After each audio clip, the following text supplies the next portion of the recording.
Valsad rural પોલીસે national હાઈવેના એકતા hotel પાસેથી ગેરકાયદે લઈ જવાતા પશુ ભરેલ ટ્રક ઝડપી પાડ્યો। વાપીના ગૌરક્ષક રાજેશ હસ્તીમલ શાહને બાતમી મળી હતી કે ચીખલીથી એક ટ્રક નંબર GJ31T1409 માં ભેંસ પાડાઓ ભરી ગેરકાયદેસર રીતે મુંબઈ તરફ જઈ રહ્યા છે। જે બાતમીના આધારે વલસાડના વિશાલ આહિર ચીખલીના મહાવીર જૈને વલસાડના હાઈવે પર આવેલ એકતા હોટલના પાર્કિંગમાં મૂકેલી ટ્રક જોવા મળતા વલસાડ રૂરલ પોલીસને ઘટનાની જાણ કરતા રૂરલ પોલીસ મથકના PSI ગોહિલ તથા તેમનો સ્ટાફ ઘટના સ્થળે દોડી જઈ ટ્રક નંબર GJ31T1409 ના ક્લીનર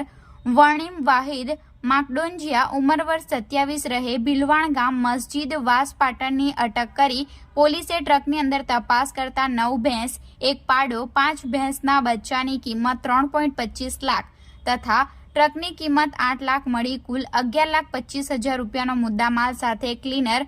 વર્ણિમ વાહિદ